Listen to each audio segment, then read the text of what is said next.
우리나라보다 먼저 고령화가 시작된 독일, 핀란드, 일본 사례를 통해서 노후소득 보장, 고용, 의료 장기 요양 대책에 대한 정책 시사점을 살펴보도록 하겠습니다. 안녕하세요. 저는 시니어 라이프 비즈니스를 연구하는 최학기입니다. 한국보건사회연구원에서는 국제기구와 주요 선언국가의 고령화 대응 정책 분석이라는 보고서를 발표했습니다. 국제기구의 고령사회 대응 정책과 주요 국가인 독일, 일본, 핀란드 사례를 통해서 우리나라에 주는 고령사회 대응을 위한 시사점을 도출하겠다라는 연구 보고서입니다. 먼저 눈에 띄는 부분은 2050년에 우리나라의 중간 연령이 값이 56.4세로 다른 나라보다 상당히 높다라는 점에 주목해 볼 필요가 있습니다. 노인을 위한 UN 원칙이라는 게 있는데요. 노인의 독립, 참여, 돌봄, 그리고 자아실현과 존엄성을 강조합니다. 국제기구별 워드 클라우드를 분석을 보면 OECD는 나라라는 단어에 UN은 나이 든 사람들, 그리고 EU는 연금, WHO는 건강, 국제노동기구는 소셜이라는 단어들을 강조하는 특성을 보입니다. 이전에는 연령을 분절적으로 생각을 했는데요. 어려서 교육을 받고 나이 들어서 일을 하고 그 다음에 퇴직하고 나서 레저를 보내는 이런 식의 분절적인 연령에 대한 시각이었습니다. 그러나 최근은 이것을 통합한 교육과 일과 여가가 하나로 섞이는 그런 통합적인 사고를 하고 있습니다. 이 보고서에서는 노후소득 보장과 고용, 의료 장기 요양을 중심으로 주요 사항을 분석했는데요. 먼저 노후소득 보장에서 중요한 몇 가지 이미지를 보도록 하겠습니다. 독일의 사례인데요. 자영업자냐 근로자에 따라서 1층, 2층, 3층으로 부족한 부분을 채우기 위한 어떤 연금 체계에 고심하고 있는 흔적을 볼 수 있습니다. 일본의 경우에는요. 자영업자 대학생인 경우, 회사원 공무원인 경우, 전업주부인 경우로 나뉘어서 생각을 해보면요. 일단 매월 정액을 부담합니다. 그 부담의 주체가 개인도 되고요. 회사가 반을 부담하고 또 부담이 없는 경우도 있습니다. 그러다가 65세가 되면 기초연금인 월 약 57,000엔을 기본적으로 깔아주고 그 위에 후생연금을 채우는 식의 다층 구조를 만들고 있음을 알 수 있습니다. 그런데 이러한 독일, 일본, 핀란드에서는요. 어떠한 재정 안정화에 대한 고민을 같이 하고 있습니다. 그래서 크게 세 가지 방향으로 살펴볼 수 있는데 먼저 연금을 주는 수급 개시 연령을 늦추는 겁니다. 그리고 당연히 급여에 자동으로 조정하는 장치를 둠으로써 초기에 세팅된 고금리를 낮출 수 있는 부분을 찾아보고요. 개인이 부담할 보험료율을 조금씩 상향함으로써 재정의 안정과 그런 지속 가능성을 담보하기 위한 노력을 펼치고 있음을 엿볼 수 있습니다. 고용 부분을 살펴보면요. 고용에서 우리가 눈에 띄게 볼 부분은 55세에서 64세에 대한 관심입니다. 특히 60에서 64세에 대한 관심이 늘고 있는데요. 일할 수 있는 시간을 늘려주는 정책이 본 그래프에서처럼 독일의 경우에는 상당히 높아지고 있음을 알 수 있습니다. 개인의 차원에서도 연금이 아니라면 일을 통해서 현금 흐름을 만들고 특히 늘어난 시간, 건강 수명에 대해서 일거리를 통한 행복을 찾는 이런 일자리에 대한 관심은 지속적으로 보여진다고 할 수 있죠. 의료 장기 요양 부분은 우리나라에서 최근에 추구하는 커뮤니티 케어와 많이 유사함을 알 수 있습니다. 핵심은 중급 치료 이하자에게는 자택 중심 서비스를 중심으로 주간 병원 서비스와 주간 보호시설로 이어지는 이런 통합적인 서비스 체계를 만드는 것을 주목해 볼 필요가 있습니다. 덧붙여서 노인이 ICT 리터러시를 높여주는 것들도 관심 있게 봐야 하는데요. 지금 같은 비대면 시대에 시니어들이 스마트폰을 이해한다든지 디지털을 이해한다는 것은 상당히 중요합니다.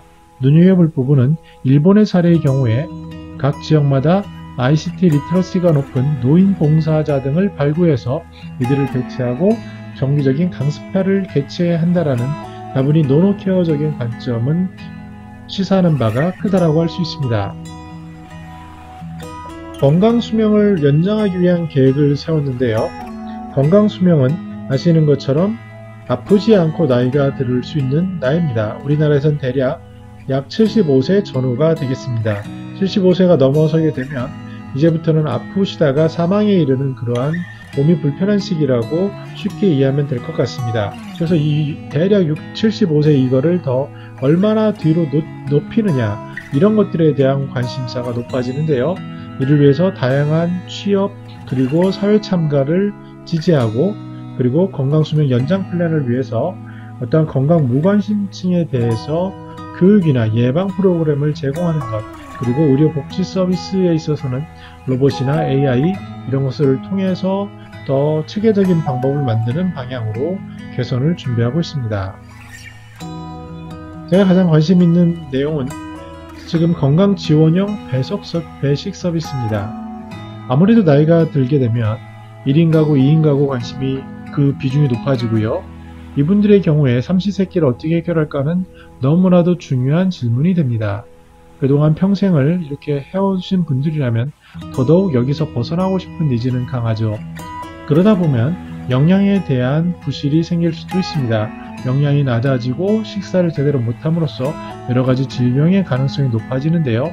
이걸 막기 위해서 영양케어 스테이션이라는 것을 두고 관리 영양사로 하여금 배식 사업사를 통해 자택에 지역 고령자에 전달하는 이런 체계를 연구하고 있습니다. 물론 우리나라에서도 도시락 배달 사업 이런 것들이 있는데요.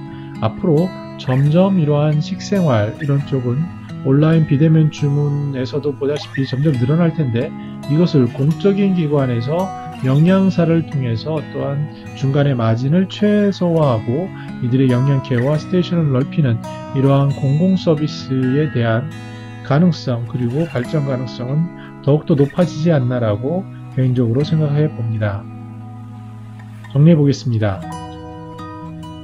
고령선진국에서는 먼저 노후소득 보장, 고용, 의료 장기 요양 이렇게 크가지 세 방향의 정책을 준비하고 있는데요. 노후소득 보장에서는 다층적인 구조 보장 체계, 특히 이제 연금이 중심이 되죠. 그리고 이 연금에 대한 재정 안정화를 위한 사전 예방 정책들에 관심을 보이고 있습니다. 고용에서는 우리가 조금 더 건강하게 일하기 위해서 특히 55세에서 64세, 60에서 64세에 대한 일자리 일에 대한 지원 정책을 늘리고 있습니다. 우리나라도 한국노인인력개발원을 중심으로 다양한 연구가 되고 있는데요.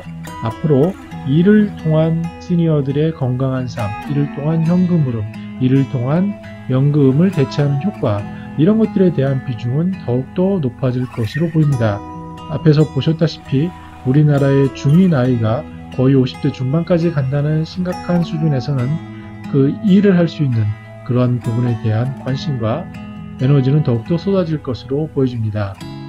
의료장기 요양 부분도 점차 우리나라의 커뮤니티 케어처럼 자택중심 지역 속으로가 강화되고요. 건강 수명을 높이기 위한 현재 다각도로 준비되고 있는 부분에 대해서 더욱더 예방하고 모니터링하고, 그래서 예방된 건강이 의료 비용을 줄이고 이런 것으로 연계되는 것들이 이어질 것으로 보여지고요.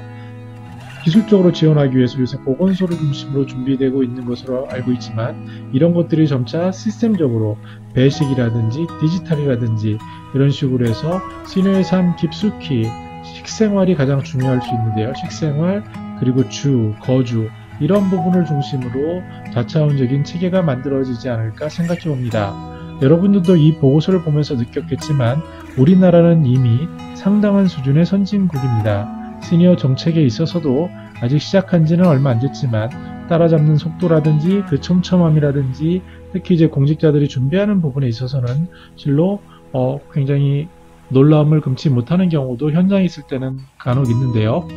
앞으로 더욱더 살기 좋은 시니어들을 위한 그런 연구들은 지속돼야 하고, 이분들이 사회 속에서 함께 소통하는 그런 더 좋은 날들이 펼쳐지기를 바랍니다.